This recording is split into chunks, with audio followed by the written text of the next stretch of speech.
Brilliance Audio. Excise by Danielle Girard. Performed by Shannon McManus.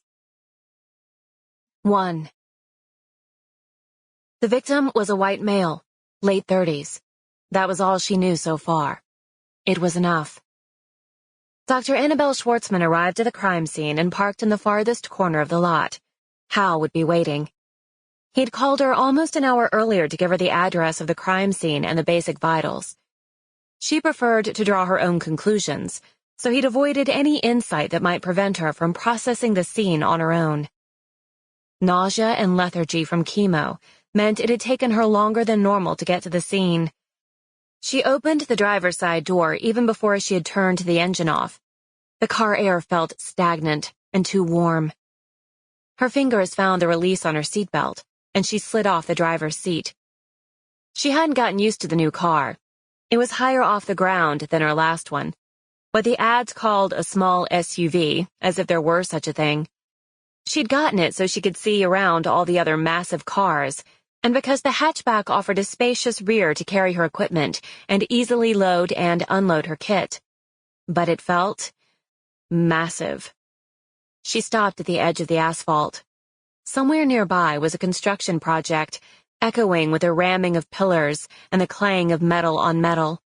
The shriek of heavy machinery and a smell like burning electrical wires made her feel even worse. Bent at the waist, she wrapped her arms across her stomach and drew air slowly through her nose, then blew it out her mouth. The temperature today would get up to the 70s, but for the moment, the air was cool, and she was grateful for the moisture from the morning fog. Saliva collected in her throat, pooled in her mouth. In, out. In, out. The breathing wasn't working. She was going to vomit. Again.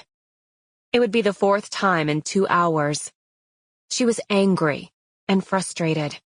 This was a crime scene, and she was needed inside. Given how close she lived to the victim's house, she should have been able to get there in 30 minutes. 3.5 months ago, she could have done it in 20. But that was before the mastectomy, before the start of chemo. Between the pain from the injections and the nausea, the experience was like having a nasty case of food poisoning after being run over by a truck. These past 7 weeks, everything took longer. There was no rushing the side effects of chemo, and the side effects meant there was no rushing at all. Sample complete. Ready to continue?